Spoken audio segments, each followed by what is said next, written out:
Welcome to High Strangeness, where we ask questions and explore all that is strange and unexpected in our reality.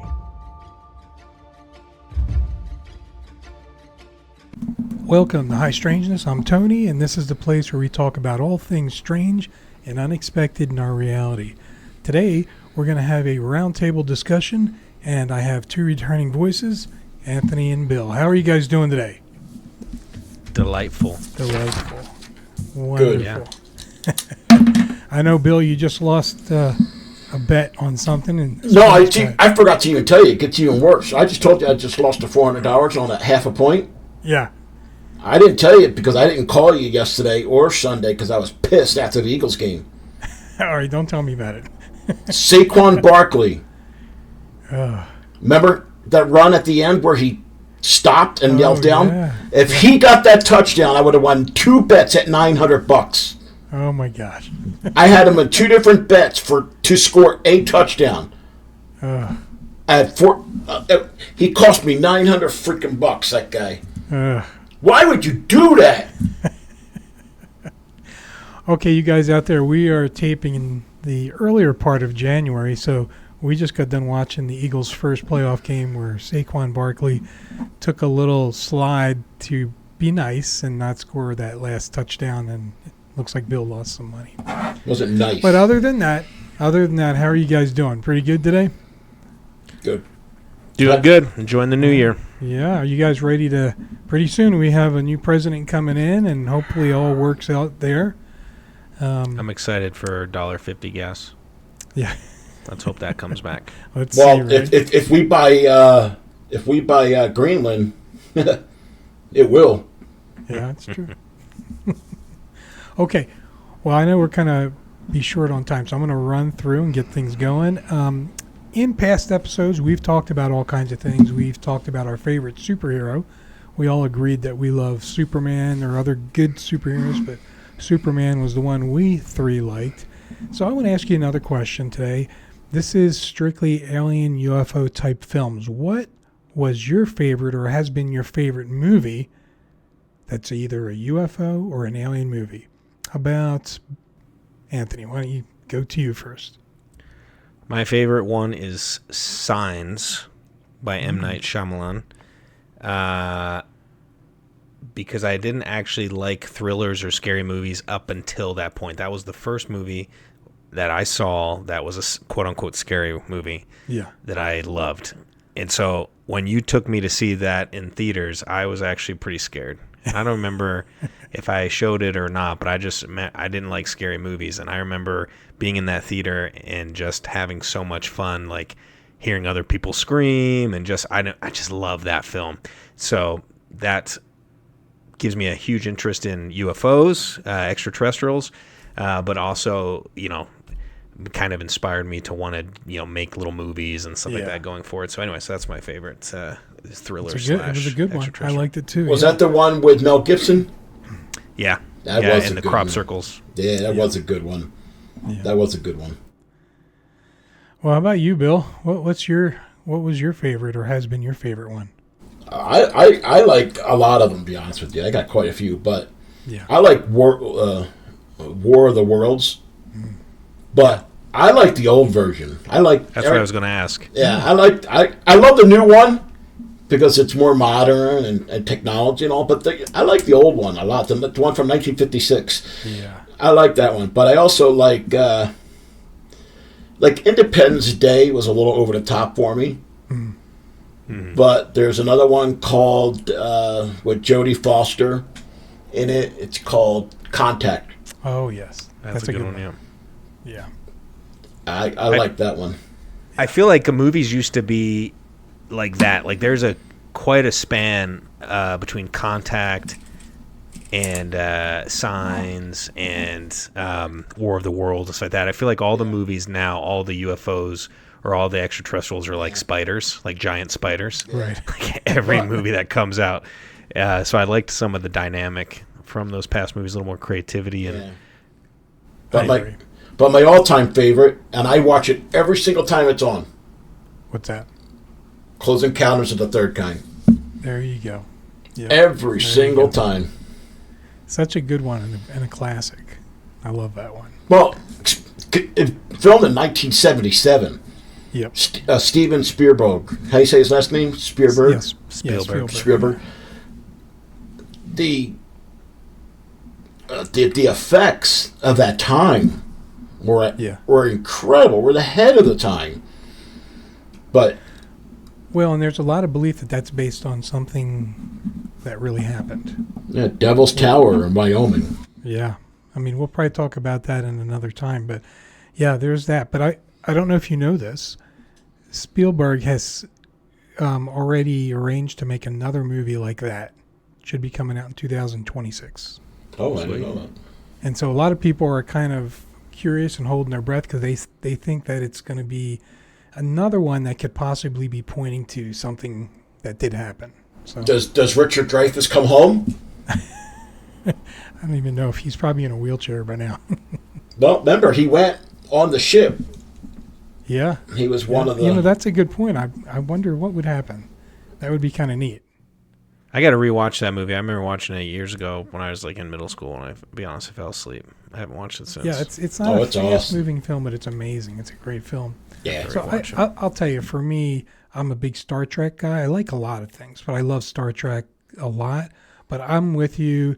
Close Encounters is my favorite film, and I remember watching that. Wasn't quite a teenager yet, and it really caught my attention and got me excited. But what's interesting about it is I didn't understand at first this Close Encounter number 3. What was that? I didn't get it early. And then I started to kind of pick it up through the movie. But I think it's interesting because this is actually the topic we're going to talk about today, which is the different types of close encounters that exist. Most people are aware of 3, like in Close Encounters of the Third Kind. Some people may know that there's a 4th or a 5th one, but not many know that there's actually 8 different kinds. And so today we're going to run through those and give people examples so that in the future, as more disclosure and more UFO, UAP information comes out, if you see these close encounter of different kinds mentioned, it'll make more sense to you. So that's what we're going to talk about today. Are you guys ready to hop into it? Ready. Let's do it. Okay, so we're going to start right up front. Well, I wanted to show this. I forgot to show this. Close encounters. There you go. Love that. Our first one here is going to be close encounters of the first kind. And Bill, why don't you lead us on that discussion? Close encounters of the first kind? Yes. It's basically a... Like you see something in the air, you think it's a UFO, but there's no evidence. It's more along the lines of, did I see what I saw? Is that a UFO? It's just basically, something that you may think you saw that was a UFO without any evidence whatsoever. There's nothing to support your sighting, which is the most common one, I would imagine. Yeah, and probably a lot of people probably see something and they think, what is that? You see those videos all the time where they're going, what the heck is that? They're all trying to figure it out.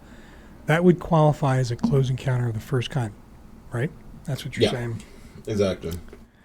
Now, I think it's interesting because they say that the best close encounter of the first kind is something that is 500 feet away or less.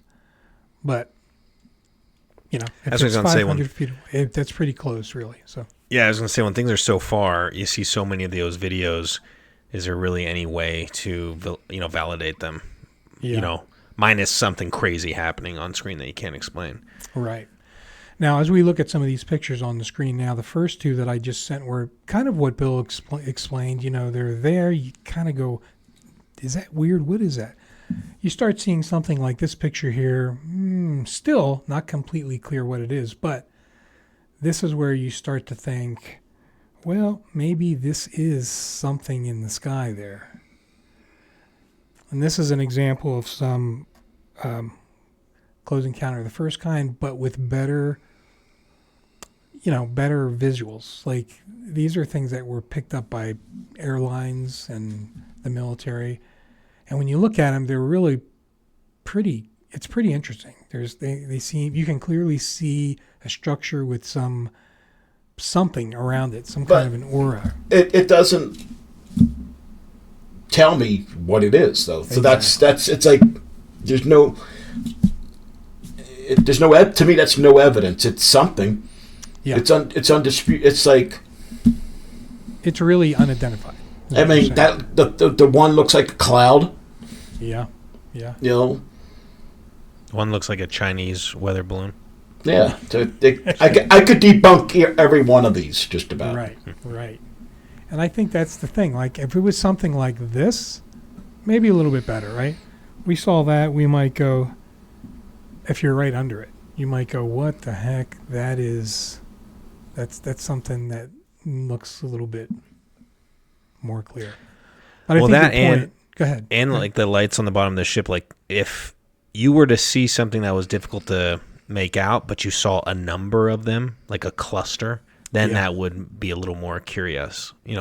Like it wouldn't, unless it's nowadays we worry about drones and stuff like that.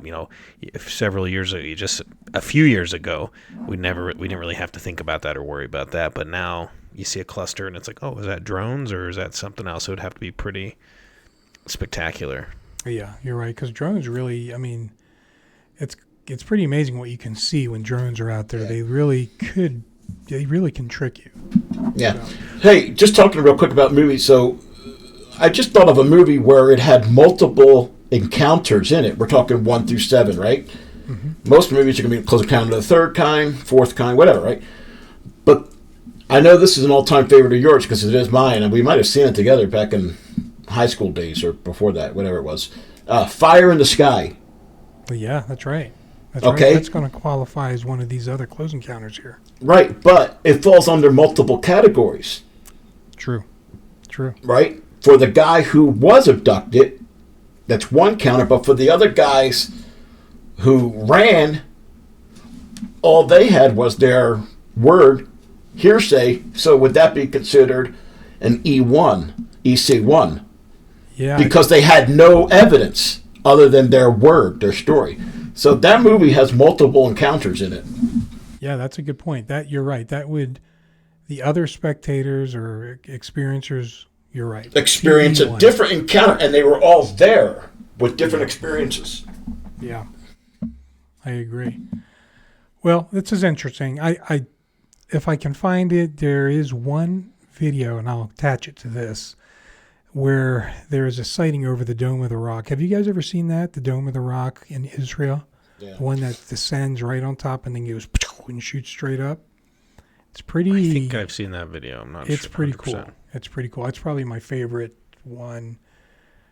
And a lot of people have tried to debunk it, and others say it's real, so who knows? But yeah. Well, being in Israel, who knows what it could be. Yeah, exactly. But over the Dome of the Rock makes it real interesting. It does. Out of all the places it could have been. Right over sat there and just shot straight up into space. It was weird. Okay, anything else about CE1? It's pretty basic, right, Bill? But have any of you guys experienced an EC1? I have. Yeah, no, I haven't, but you should share your story quickly, Bill. Well, just back in Jersey when all the drones were going on. Yeah. I saw something out my hotel window on the 13th floor, and I'm telling you right now, it was not a drone. A drone does not just vanish. Right.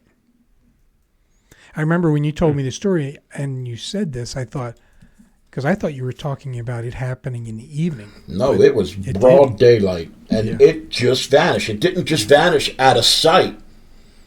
It just gone. And I don't know if I called you that night or right after that, and my voice was just like hysterical. Like what was it? Yeah, it was crazy. And then going out to Tabiona, the trailer where I got trailer going. Mm-hmm. Out there, man, I see a lot of stuff, man. But you think they qualify as possibly UAP? Well, yeah, because number one, we got to go out there one summer, the three of us. Like, not for the summer, but for a weekend. I'm telling you, it's freaking awesome. Yeah. I mean, and there's just millions and millions of stars. You get to see the Milky Way. You get to see planets. You get to see the space station. If you know where you're looking, you know what's what. Right. But you also know what travels. Like a satellite doesn't move that fast. You know, so out there, open skies in the mountain is a great place to go see things. And I'm not far from Skinwalker Ranch. That's what I was going to say. You're close to that. Yeah, that less than 15 miles away. We should seriously with the three of us should really go out there for a weekend. It would be a blast. It would be a blast. We'll have to see if we can plan something like that. That would be cool. It would be cool. And it's not just Skinwalker Ranch out there. There's a place called Blind Frog Ranch as well, which has the same kind of stuff going on. So, yeah. Okay. Sounds good. I have not seen anything really to even call a UAP. So that's cool that you did. Anthony, anything from you? No, I've seen on the drone conversation, I've seen like what I thought was like a UFO. I remember driving down the freeway and I looked over and it looked like a giant ship. And I was like blinking really fast. I was like, am I seeing this? And I tapped my wife and even she was like, what the heck? And it was huge over this big field. And then all of a sudden it just morphed into like an American flag waving. And I'm like, oh, it's a drone show. Right? That's the closest thing I've gotten. But for a minute, my heart was beating really hard. And I thought I had seen something. But unfortunately, I have not seen something. That's okay. Yeah. We don't all see it. So, okay. Well, one real quick testimony on the EC one. Here's the thing: a lot of people don't realize multiple presidents of the United States have claimed to have seen these long before they were president. Yeah, that's true. Ronald Reagan, Jimmy Carter, Eisenhower, Ford, Clinton. A lot of these people have testimonies of seeing something and giving detailed information long before even being the presidency was even in their vocabulary. I'm talking like teenagers or early 20s. Yeah. You know? That's true. So true. But wondering why. Are they being singled out? I don't know. Another thought. Yeah. And they're supposedly smarter than us. Interesting. I didn't know that. Yeah. Oh yeah, man. Like Ronald Reagan saw one twice when he was an actor and when he was governor.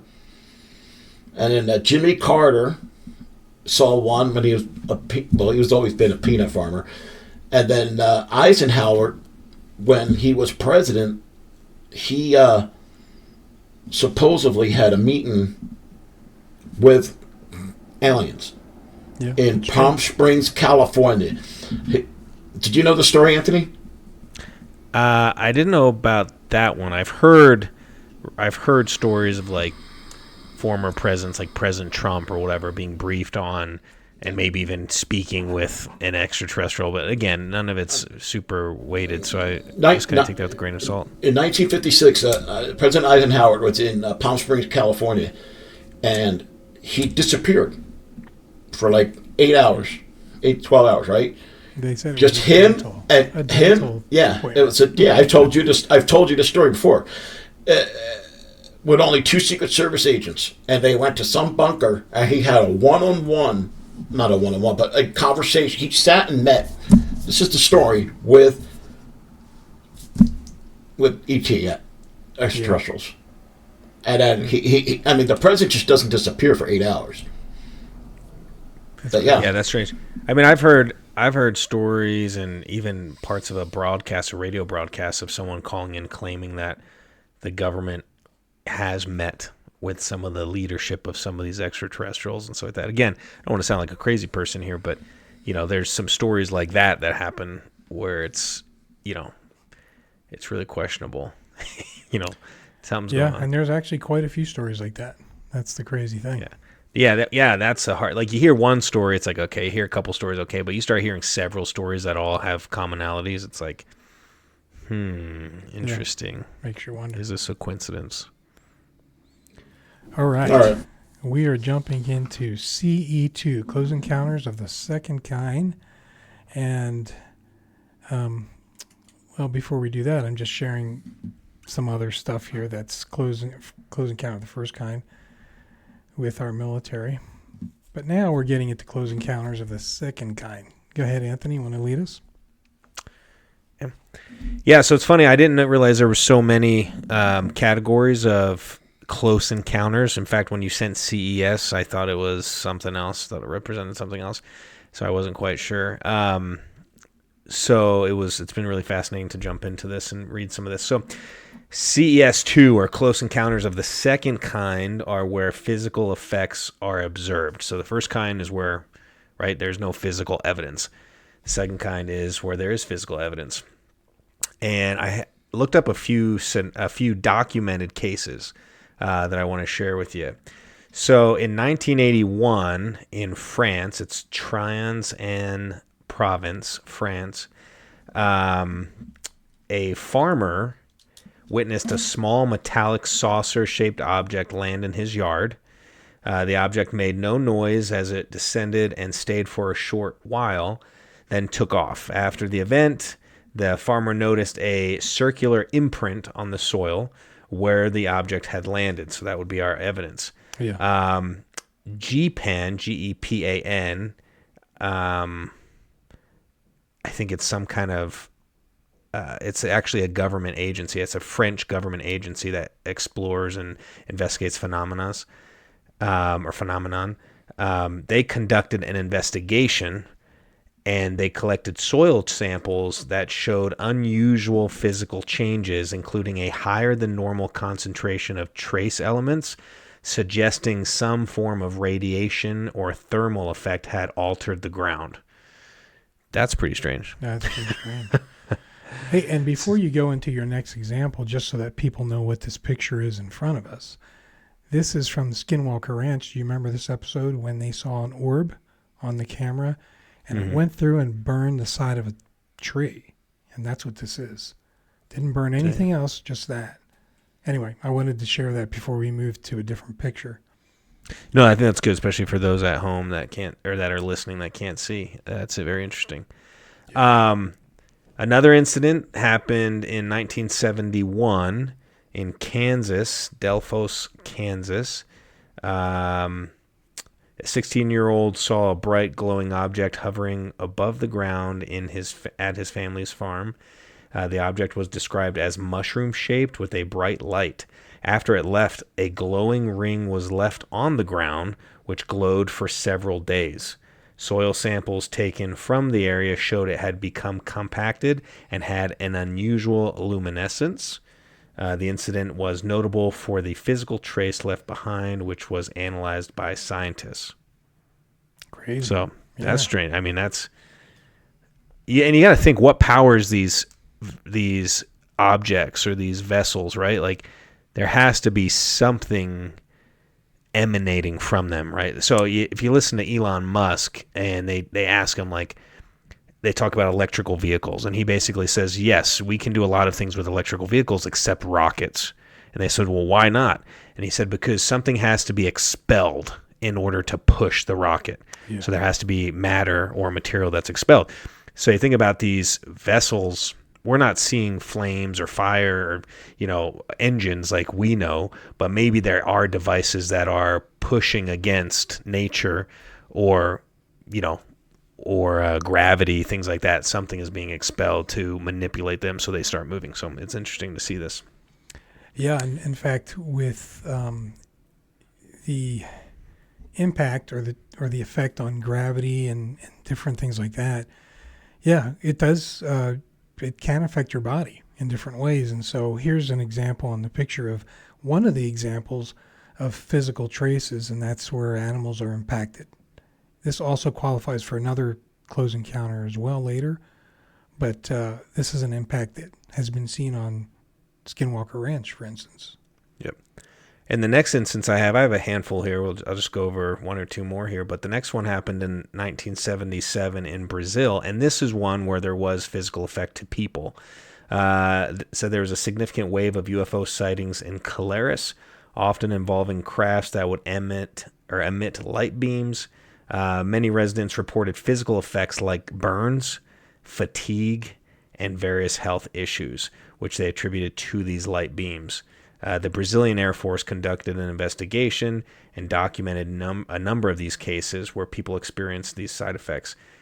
Physical evidence include burns on individuals and unusual electromagnetic phenomena affecting electrical devices in the area. Right. So that's where that is actually affecting humans. Strange burns and so forth, and fatigue. And anyway, very, very interesting. There's a few others that came up as I was searching that were post 2000 as well. Some of those older ones I think are a little more fascinating. But let's see. A lot of it's electromagnetic interference. While you're looking that up, I'll just mention with the picture on the screen for those watching, this is a military base, and there's been impacts to electronic devices, vehicles, and equipment from UAP in the general area. So that falls right into CE2 as well.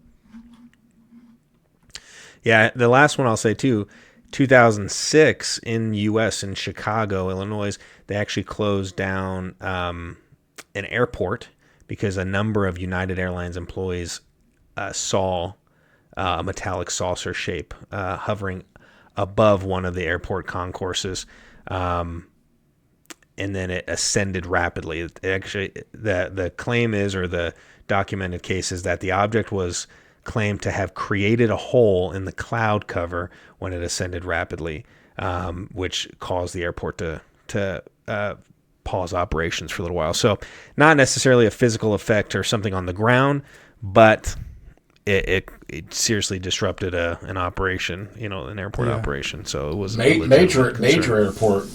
Mm-hmm. Yeah, exactly. Yeah.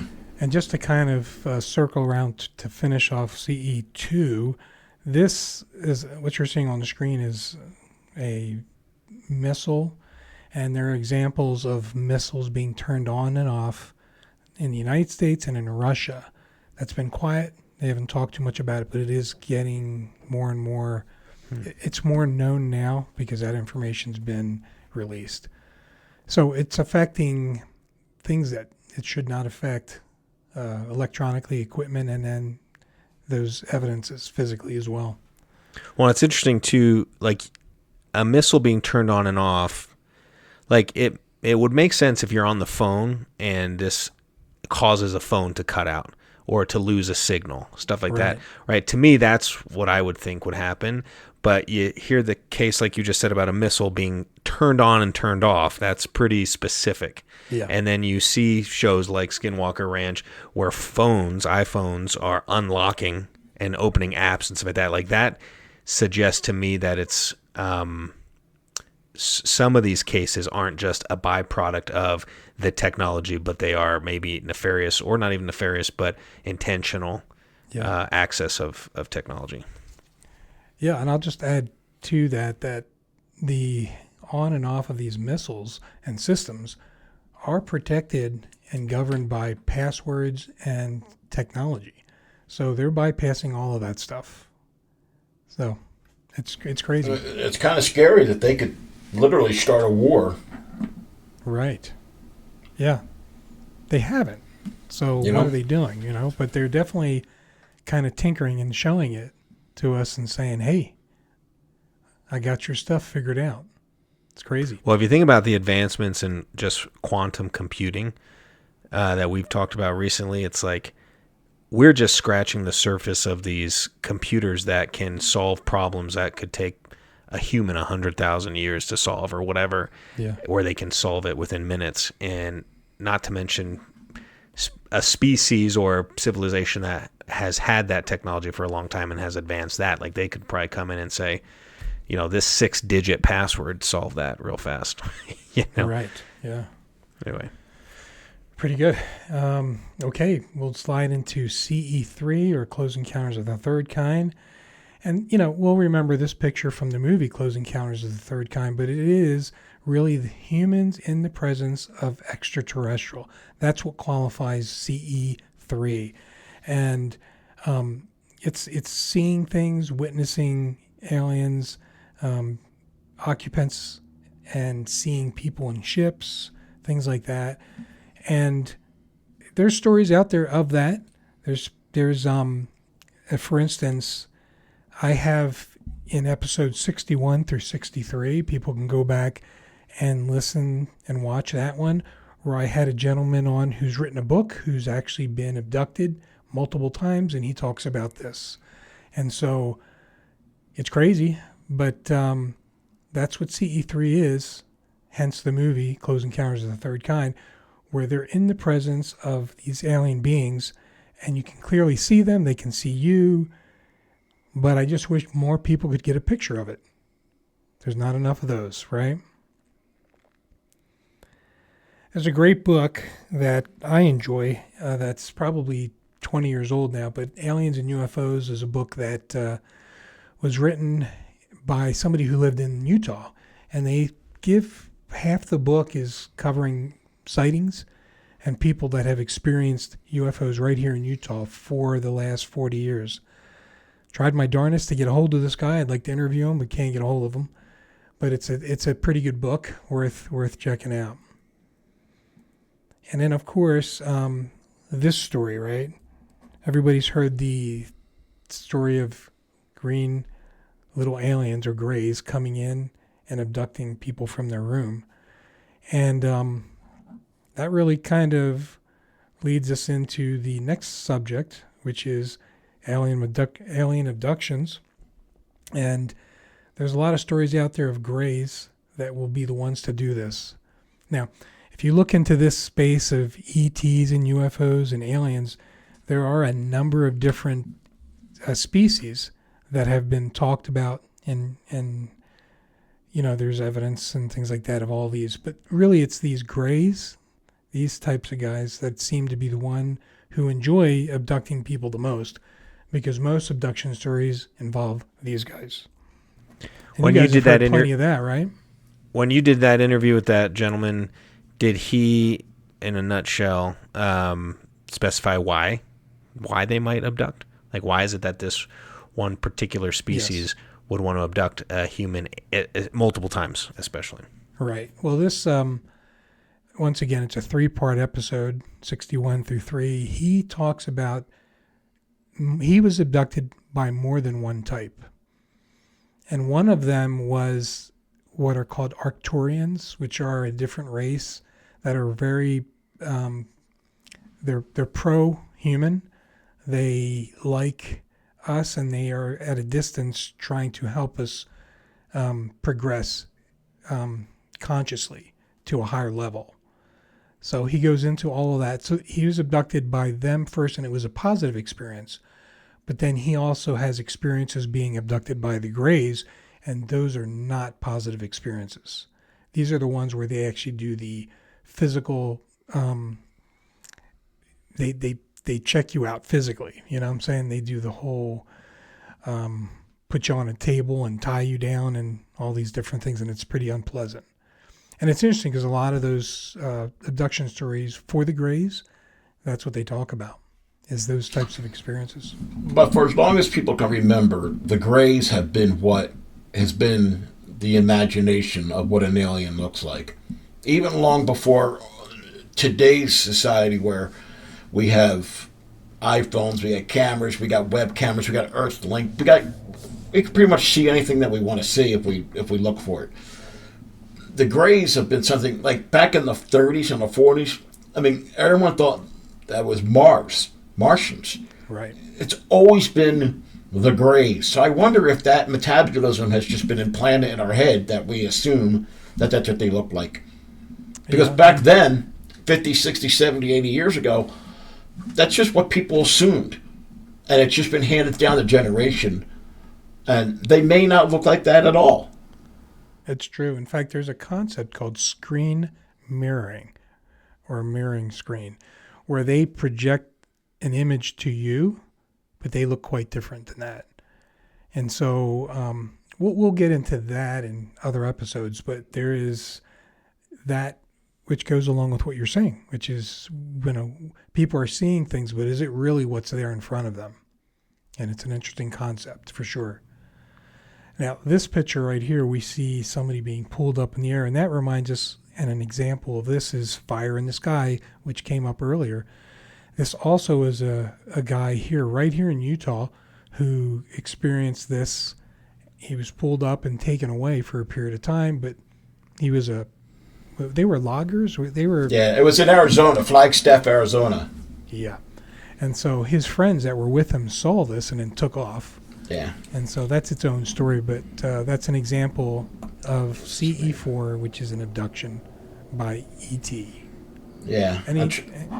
Anything else you guys want to talk about with that? I mean, here's a funny picture of a vehicle being pulled up by a UFO. Travis, but there's been stories of Walton. People driving and something happens and they wake up and they're 30 miles away. Yeah, Travis Walton was the guy's name. Right. That the story of Fire in the Sky is based off of. And he had all kinds of ordeals going on. Yeah. Crazy He was story. actually missing for like 3 days. Right. So a lot of the cases you hear where they're being abducted, they wake up back in their bed or something. Right. Different thing, but it's a short time. Yeah, sure. And then they kind of put things together and they kind of remember this guy was gone for like 3 or 4 days. Right. So, I mean, that's kidnapping more or less. Yeah. Yeah. Did the guy? Well, there should be record of that too, saying that someone was gone for that long. Did the guy that you interviewed back in episode 61 through 63? Did he have physical, evidence? Yeah, like he woke up with bruising or whatever, things like that. Just curious. Yeah, there was physical evidence on him. It's interesting that again, going back to the common story, or not even the common story, but like one-off stories. Okay, but then you start hearing a lot of stories that are always the same, and like you said, it's always the grays that have, these abductions that are unpleasant, but or people like Bill probably would like it, but I don't know. We'll get to that when I get to the 7th. Yeah, and so along with what we're talking about here, this gentleman in episode 61 through 3 wrote a book, and it's probably going to be out by the time this airs, and the book is called Lone Believers. Lone Believers. And it chronicles his experience. Nice. And he's been an abductee since he was a kid. It's happened many times. So why keep going back to the same person, right? A lot of questions. Yeah. Well, and he explains why that is, and it makes some sense. So doing follow-ups. Did he make friends? Did he make friends with any of them? Like, does he know some of them by name? He's like, hey guys, I'm back. He does know a name. Yeah. So interesting. I'll have to leave that for everybody to check out. Okay. The next one is CE5. CE5 is direct communication between an ET and a human. Now, this ship right here, it's a replica of a ship, is the Rendlesham event that happened 50 plus years ago. But one individual touched the ship, and this was on a military base that they saw this out in the field. And there's a whole story on just what he was able to get by touching the ship. In fact, there was a series of digits and signals that he had imprinted in his mind and later had it interpreted. And it actually said something that was pretty interesting, which I'm not going to get into here, but it makes you wonder what is going on. And that was a direct communication, not between him and an ET, but him and a piece of equipment that's maybe a spaceship or an alien. Mm-hmm. Now, there's also stories out there like the alien interview, and then there's another one from the 90s as well where there was supposedly an alien captured, and there was some released footage that got released and then removed again with an interview of one that was captured. So people will have to look at that and see if they believe in that, but it's definitely interesting and falls under the category of CE5, communication with an ET. The picture you're showing right now, what year was that? I think it was the 1990s. So there's two stories. So there's an alien interview where a nurse interviewed a captured alien, and it might have been from Roswell. And there's a whole transcript on that. Very interesting. And then there's another alien interview video that was captured or released or smuggled out that had an interview on it. So, I don't know. Interesting. I'm looking at some videos that from the screenshots you just showed, this one and the one you just showed a second ago. Yeah. Kind of creepy. Creepy, yeah. And I do want to also say there's also a different type of communication. Most people out there who are into the UFOs will know Stephen Greer, Dr. Stephen Greer, who's a big disclosure person and is pretty big in the scene of UAP and disclosure. And he's actually developed something called CE5 protocol. And it's a whole way of, it's a protocol and a meditation, and it's actually a way to see UFOs and lights in the sky. And it supposedly works. I mean, he does it every year. He takes groups up into the Arizona mountains, and they do this for a whole weekend, and they come back with stories and pictures that are not completely clear, but definitely you can see something's happened. So that is CE5. Interesting. And I think Bill actually mentioned Eisenhower meeting with an ET or with some ET group. And of course, that takes us down a whole different thing because there's the whole Galactic Federation and stuff with agreements between Earth and outside civilizations. Well, remember, I said Eisenhower. Very deep story. Remember, Roswell, New Mexico happened in the 50s when Eisenhower was president. And how far is New Mexico from Palm Springs? Yeah, in fact, it's interesting when you take a look at some of these events. Roswell, 1947, but you're right. There's some stuff early in the 40s, and there's stuff early in the 50s, and all of this ties into when some of these presidents are doing these things. So, yeah, it's very interesting. Anything else to say about CE5? I think that covers it briefly. Yeah, interesting. Okay, we're going to move on to CE6, Close Encounters of the Sixth Kind. And Anthony, I think you're going to lead us on this discussion. Yes. So the sixth kind involves death or serious injury related to a UFO or extraterrestrial encounter. I again have some documented cases here. One was in 1947. The Maury Island incident, which was Puget Sound near Maury Island, Washington, USA. I don't know if I said that correctly, but this incident Puget, involved... I think, but it's close enough. What is that? I think it's Puget Sound, but Puget Sound. It's hard gotcha. to... Puget. Yeah. Puget Sound. This incident involved a gentleman who reported seeing 6 donut-shaped UFOs. So this is the 40s, 1947. One of which dropped a substance that injured his son and killed his dog.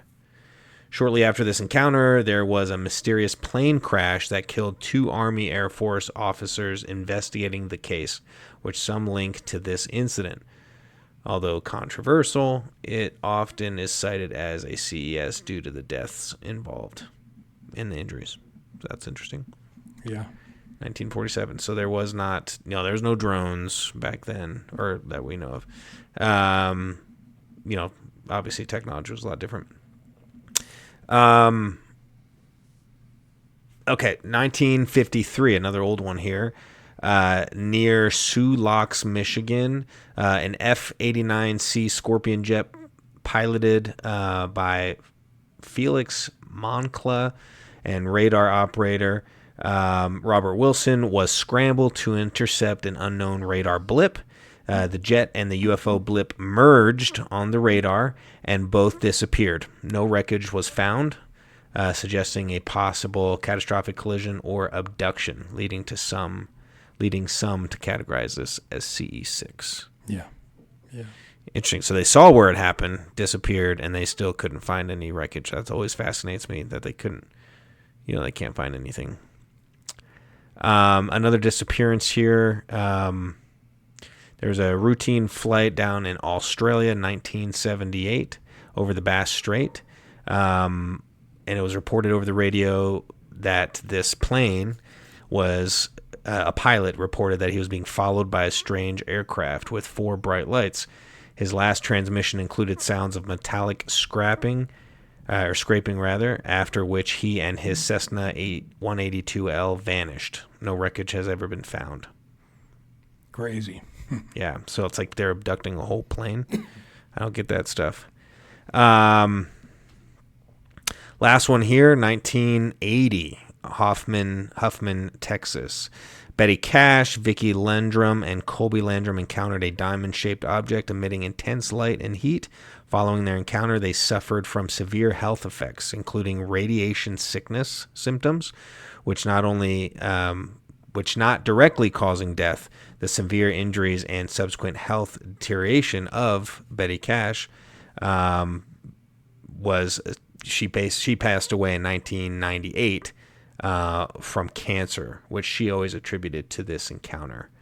So, right. Stuff like that where it's, you see something with a bright light and then you get radiation sickness symptoms. It's strange. Yeah. And, the other thing, too, is if people are interested in something that happened just in the last year or two, you can watch the History Channel's Skinwalker Ranch, where on the screen, you'll see the incident where this calf gets zapped with some kind of microwave exposure.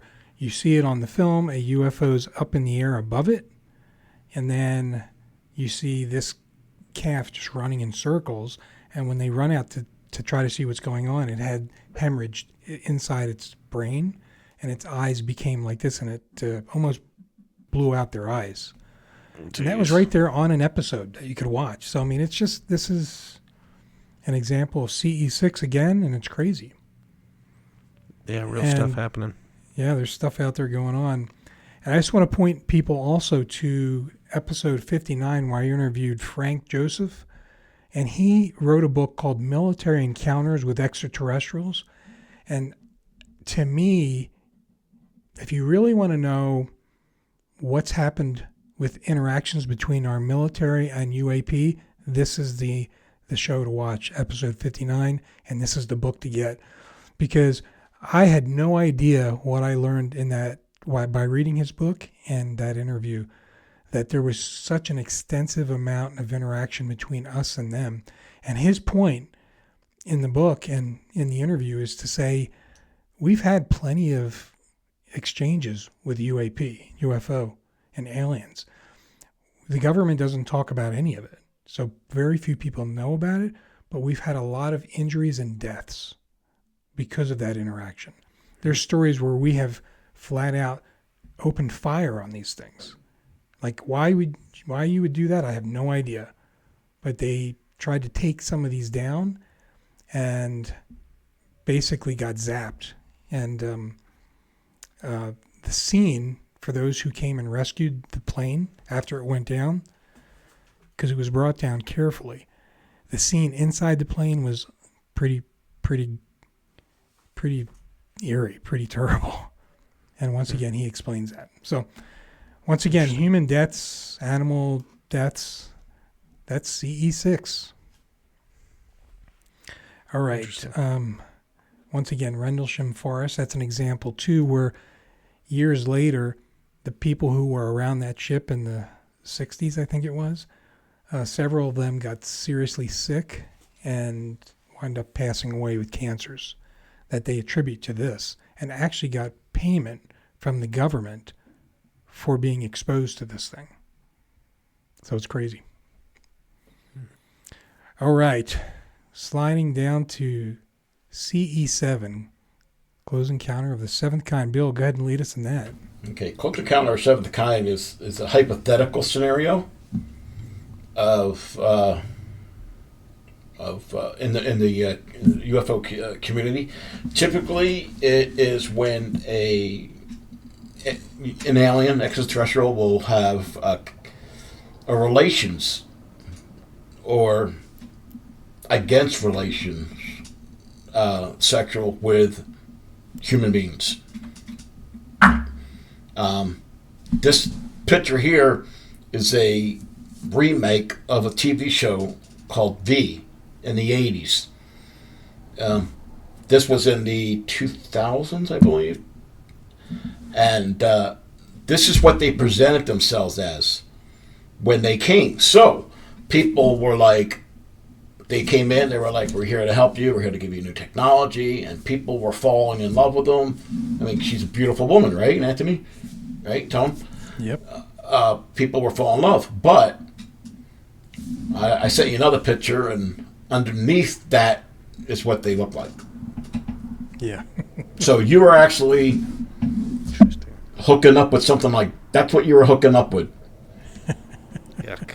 In this miniseries, they came under false pretext. I mean, what better way to get humanity on your side? Well, look like us. Right. Help us with what we need. Give us technology, and then tell us what you need. But all along, they were abducting humans and cloning them to repopulate their population. Right. And even one of them, I mean, there's a couple episodes where one of the young girls in the TV series was pregnated, but she did not know that this is what her lover looked like. So when the baby was born... Surprise. Yeah. But what happened was she got pregnated, and when they get pregnant, they go to the ship and stuff like that, because that's what But this was... People didn't know she was pregnant, and then she was born in the hospital, and everybody like crapped themselves. But obviously, I looked, and I couldn't find any documentation of some alien sexual relationships with somebody. But there's been cases reported where, you know, they've been kidnapped or abducted and taken, and they've been, you know, like had probes done on them and stuff like that, which would be, I guess, sexual assaults, depending on what they've done and stuff like that. But yeah, I mean, yeah, it's true. And don't judge your book by its cover. That's right. Until you tear the cover off, right? Then you don't know what you're going to find. But it is interesting because there is, if you dig deep enough and you look in the right places, there is plenty of claims for an alien or ET hybrid program with humans, like you were saying, Bill. So it's not just a TV show. Apparently, there's more to it. And in fact, depending on who and where you look at information, there's talk and information about the government agreeing to some of this for technology. And so, you know, you see something like this, and what they do is there's all kinds of stories about, you know, these types of babies that are created, and a lot of times a woman is impregnated, and then she goes a few months into her pregnancy, and then it's taken from her. And these are other stories where there's crossbreeding and stuff like that. And then there's lots of stories about why that happens, which people can go down and look into. But, you know, along with what you're saying, Bill, there's also somebody like Demi Lovato, who's a musician, singer, and a person who's really been into this UFO thing. And she's actually been involved with Stephen Greer and others trying to promote this so that people pay attention to it. And I've even seen an interview that she had with somebody who claims to have experienced abduction and to have been impregnated and lost the baby. It was taken from her. So, you know, there's plenty of stuff out there. There's the Blue Planet Project that people can buy that book, and it talks about all these different things. So, anyway. Yeah. There was another movie called Astronaut Wife. Astronaut Yeah, wife. I think so. Astronaut wife. So what happened there was these astronauts went into space and they got hit with something. It was never really known what they got hit with. In fact, the movie is called Astronaut Wife with Johnny Depp. And 2 of the astronauts died, and Johnny Depp lived, but he had the alien in him. You're right. Like part of him in him. And he impregnated his wife, and the wife found out that he was not her husband anymore, that his body had been taken over, and she killed him, and the alien electrocuted, but the alien was able to get out of the body and come into her. And now I've seen that. Yeah, now the alien's in her, and she's pregnant with twins, and they become, so yeah. Yeah. Do you remember the name of the movie again? Astronaut Wife. Yeah. Astronaut. I've seen it. Astronaut. I'm pretty sure it's Astronaut Wife. Yeah. It's Johnny Depp. Astronaut Wife. I don't know. The whole pregnating humans. I mean, there'd have to be some medical intervention there, because I feel like humans aren't dogs. It's not like you can just take 2 types of dogs and they can get pregnant. Maybe I'm wrong. I'm not a doctor by any means, but I feel like humans alone have a hard enough time conceiving that to take something that's completely foreign and just be like, she got pregnant. I don't know. I just feel like that there would have. I'm not saying it's not possible, but it would have to be like under very controlled circumstances. In my mind, it wouldn't just be like, I think I was abducted last night, and then all of a sudden you're like, I'm pregnant. Right. I don't know that, but I don't know a lot about this stuff, I guess. So I feel like that's. I mean, I would think that's a true statement, but there is some technology that's come out. In fact, in January, I have an episode that comes out that talks about the human editing technique of CRISPR. Yeah, don't say CRISPR. And CRISPR allows you to do some things that we've never been able to do before. And it also allows us to change genetically things that we couldn't in the past. And just imagine 100 years from now. So who knows? It's interesting. That movie's called The Astronaut's Wife. Astronaut's Wife, yeah. Yeah. Very good. Okay, and then, of course, we are down to Close Encounters of the Eighth Kind, and this one I'll talk about briefly. It's about military confrontations between humans and ET. And I mentioned earlier about a book, and the book is right here. This is the book, and Frank Joseph, who I interviewed.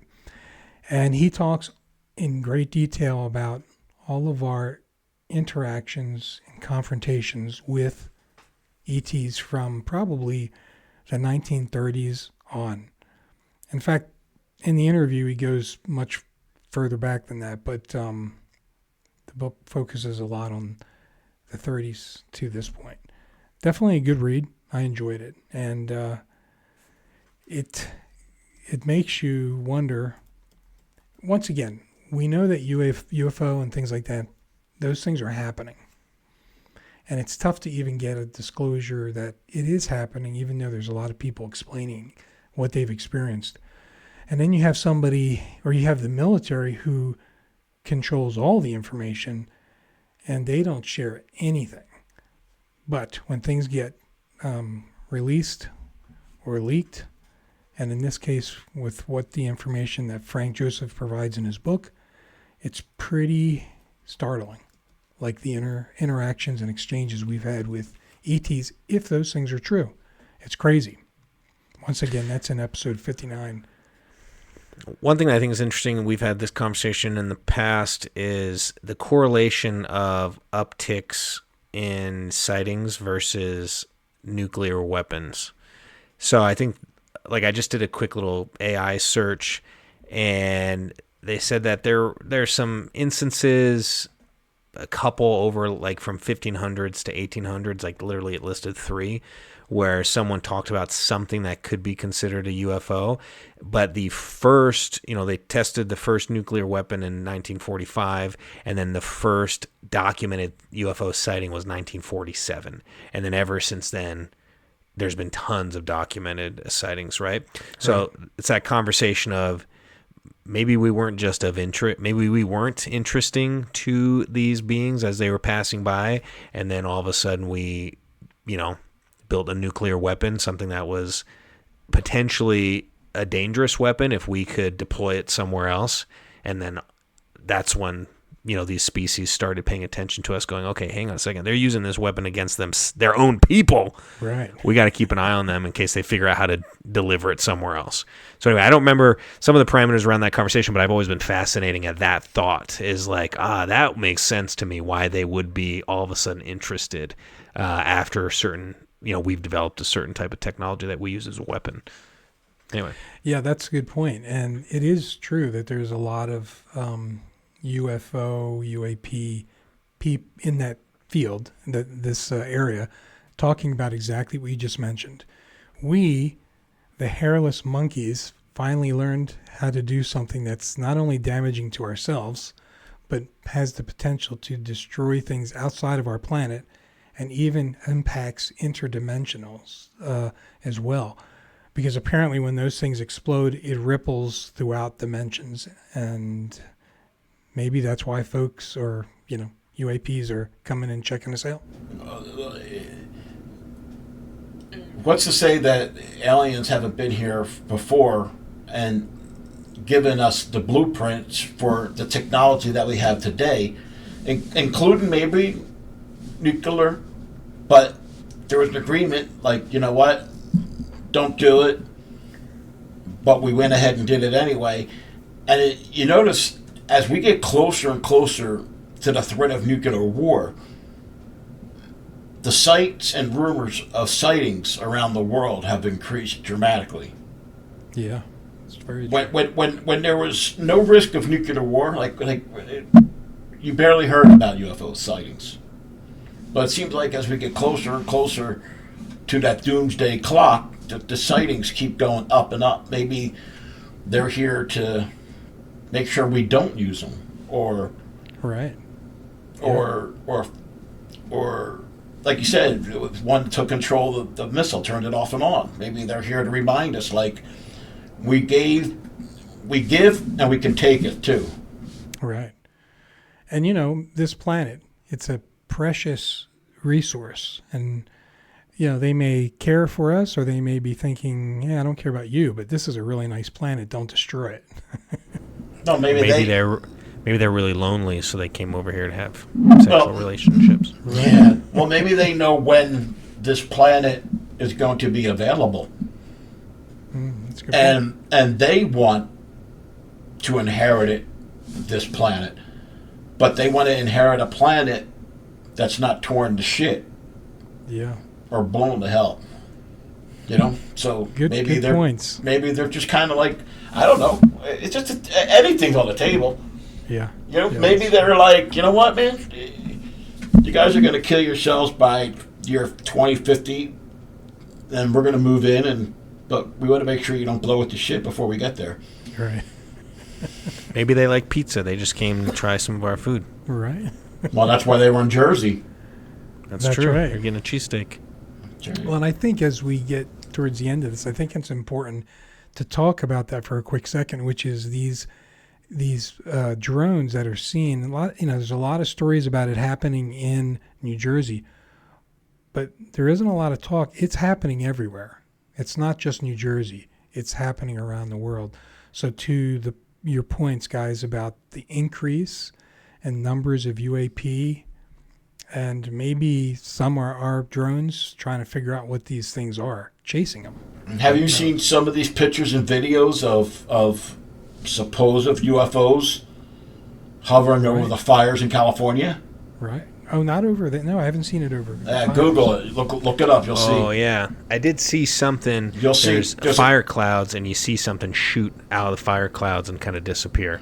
Yeah. Like there's some weird images happening over there. There's quite a few videos and pictures out there now of things happening over the skies of Los Angeles, over the fires.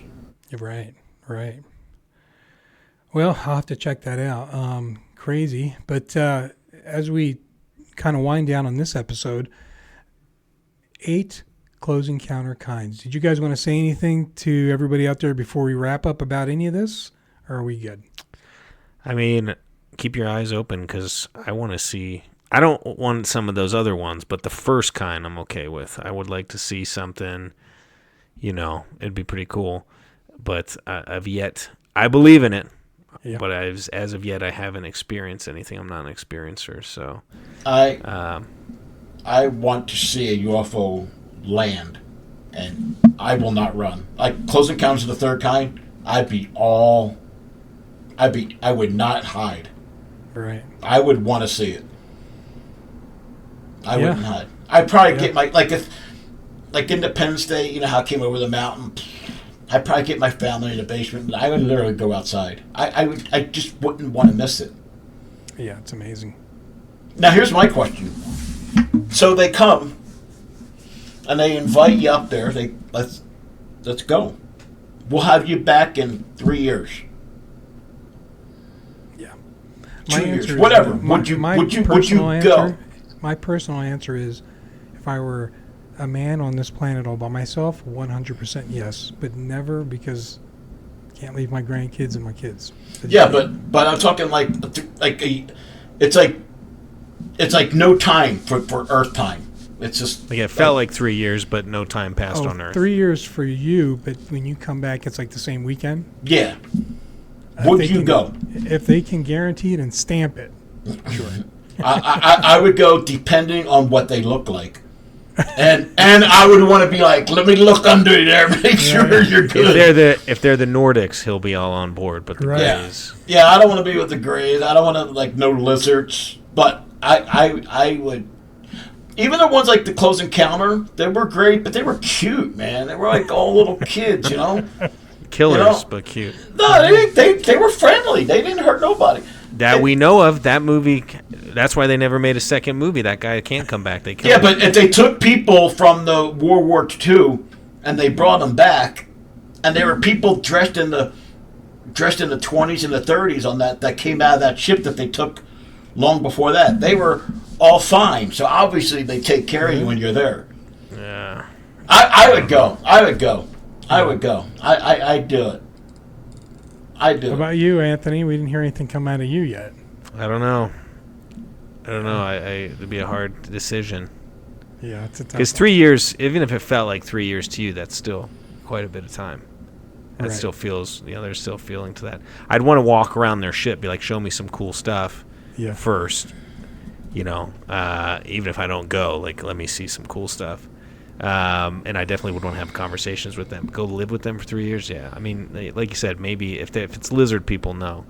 But I'd be persuadable. Yeah. If it was like that woman. She's a lizard person, bro. But she wasn't underneath. I can't look at her. I can't look at her any way other than that now. Yeah. Oh, you can't. I know. You're gonna be like thinking, yeah. I go. I go. Yeah. I go. Unless it was like seriously like alien crap. Forget that. But yeah. Bill's in his own world most days anyway, so it'd be just fine. Yeah. All right. Well, good stuff. You guys good if we wrap up? Yeah, I'm done. All right. Okay, everybody out there you go. 8 kinds of close encounters. Now, when these things show up in stories or anything like that in the future, you will know what the 8 encounter types are, and you'll know the difference. So, the only thing we have to say going forward is just to remember there's a lot of strange and unexpected in our reality, so always keep your eyes, ears, and minds open, and until next time, stay safe. Thank you for listening to High Strangeness. This was a glance at some of the strange that exists in our reality.